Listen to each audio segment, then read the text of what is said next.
I started driving in Nigeria at age 16, so when I moved to Canada in 2020, I came with about 14 years of driving experience. But would you believe that I failed the driver's exam when I got to Canada and I had to wait a long time before I started to drive? If you'll be relocating to Canada or you just landed, I'm pretty sure you will learn from my experience, so stay tuned. Merry Christmas, everyone. I hope you all had a wonderful Christmas celebration. For me and my family, it was just low-key. We just stayed at home, ate, watched movies together, nothing much. Whether you had fun or not, whether you had food to eat or enough to give out, whether you didn't have to give or you didn't receive anything, the most important thing is that we're alive and we have breath in our lungs. Next year will be better by God's grace, so just always be thankful. In today's video, I'll be showing how I failed my driver's exam here in Canada and how you can avoid failing too. This video will help you avoid easy mistakes when you take the road exam and also know what documents you need to bring if you want to drive in Canada. As most of you know, I came to Canada in January of 2020. I got my first job 2 months after in March, and we bought our first car in June. For those who will be coming to live in Canada, please and please, I beg you, bring the following documents with you. You have to bring your driver's license, you have to bring your driver's abstract, that's the abstract is what shows your driving records and how long you've been driving. I think this can be gotten from the FRSC headquarters, I'm not sure, but talk to the FRSC people and they would guide you. And the last thing you need to bring is your proof of insurance. So you have to bring proof of insurance to show how long you have been insured. I'm talking about vehicle insurance now, proof of vehicle insurance to show how long you've been insured, and that's going to help you negotiate insurance when you get here. Let me just tell you that my first year in Canada was rough because I didn't have these documents I just listed out. I paid $3,600 for third-party insurance between August of 2020 and July of 2021. Now I pay less than half of that.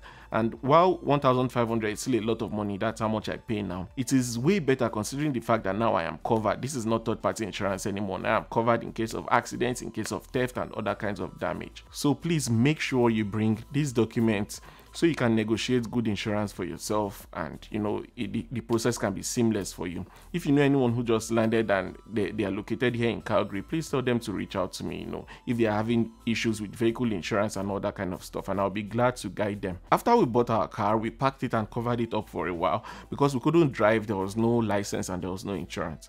You can drive for a while when you land with your Nigerian license, but my strong advice for you is to get the Canadian license and insurance before you sit behind the wheels here in Canada.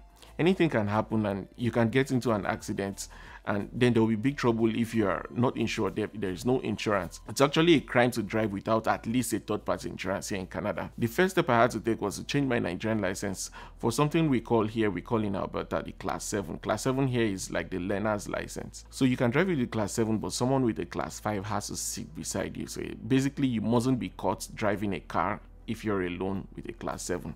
So to get the Class 7, you have to do something called the knowledge test. To do the knowledge test, you have to go to a place we call the registry. I think you pay about $20 and then they give you 20 questions. You must not miss more than 5 questions, and then once you pass, they give you the Class 7 license. So the Class 7 license is very basic, like it's just you reading a document online about the rules of the road, the road signs and stuff, then you go write the test. So it's just them testing your knowledge about how well you know the road. So the day I did mine, I think I had 16/20. Immediately they did my biometrics and gave me a temporary card that day.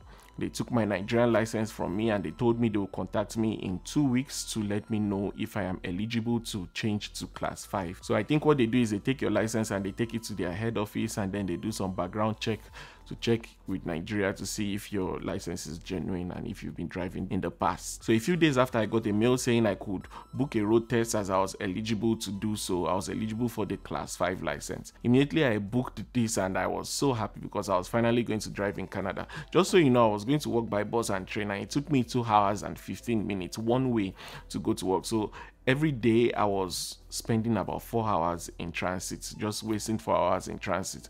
And I really needed to start driving because if you drive to my place of work from my house, it's just 25 minutes. To and fro, it's 50 minutes. So that's less than 1 hour you're spending in transit in a day. That's way better than spending 4 hours in transit. So I booked my road test for June 25, 2020. And I swear I knew I was going to pass this because I have been driving since age 16. I've been driving in Lagos. Lagos is rough. So I thought to myself, like, how can Canada stress me? The road test was quite costly, but at this time I didn't even mind at all. I had to pay $150 because I was renting a vehicle from a driving school, and I also paid the driving school guy, you know, for a 1 hour quick brush up, brush me up, take me around, show me, tell me the rules of the road and stuff. So I think in all I paid about $250. So I got there that day, met with my driving school guy. He had a nice Toyota Corolla 2018. That was my first time of driving a Toyota car that way. It felt so nice. It felt brand new, you know.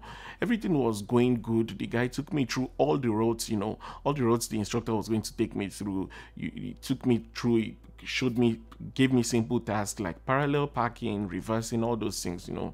I was just doing everything like a pro, you know. So he showed me road signs and playground areas and warned me not to be nervous, you know.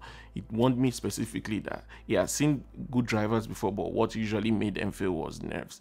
So he told me I shouldn't be nervous. But I already did the, you know, I already read the guide online. I read everything about the road. So I already knew the road signs. I knew the playground. I was already quite familiar with these things he was already telling me. So we went back to the registry when it was almost time for my appointment.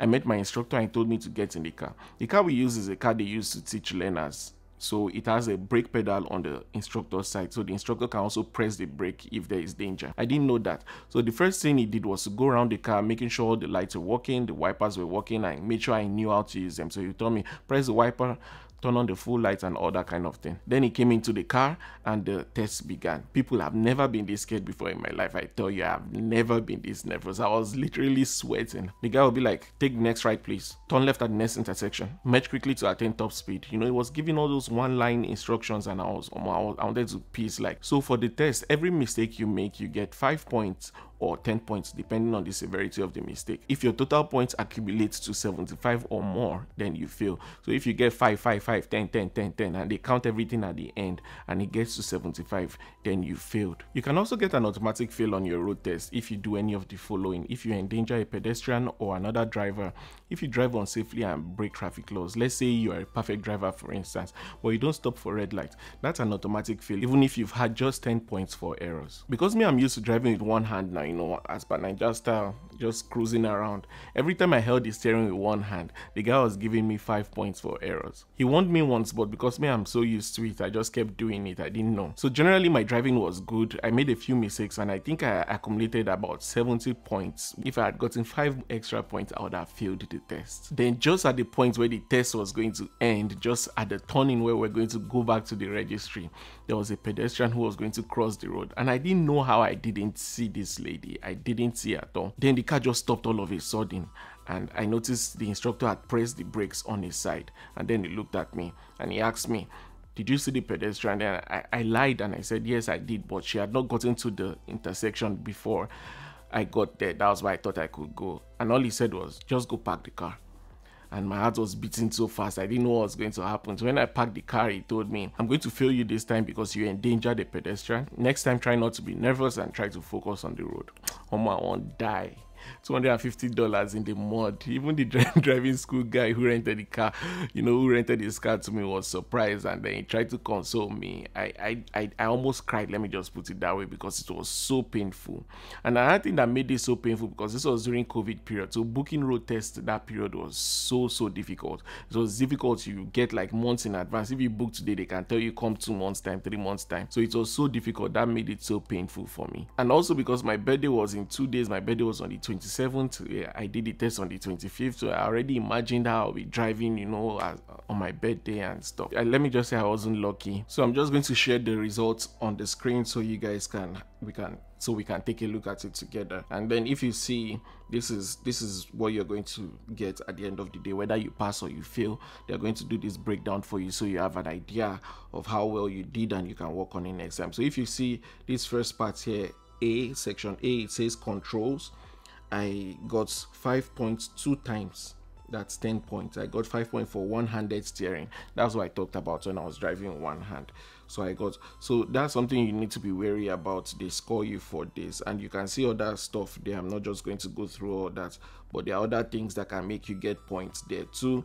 Then on the second part, it says parking, starting, and backing. So I got 10 points 2 times. That's 20 points. I failed so much in this place. and that's for observation when backing. So what that means is when I wanted to reverse, the guy said I didn't look around properly before I started to reverse. So I did that twice and he gave me 10.2 times. So that seems to be like a serious mistake you can make. Then in this section C, it says lane driving, changing and position. And it says I did improper lane change. You know, like there was a time he told me to change lane and then I didn't do it properly. You know, I'm supposed to go gradually and then I just did it the Lagos way and stuff. So the next section, which I got points almost everywhere here, is intersection and turning, and turning and roundabout. That RR means ring road. So in this part here, the first one I did was unnecessary stop, and he put a comment there. I think he said always stopping and stuff. Like, I didn't know, it was so hard because I was waiting for him to give me direction, and sometimes I wouldn't know when he's going to say something, so I'll just slow down and stop.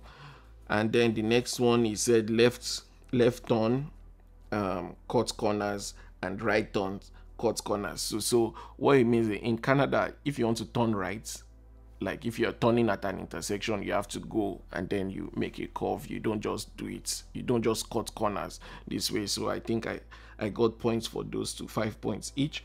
So here it says at number 12, it says too slow before, so I got 10 points for that.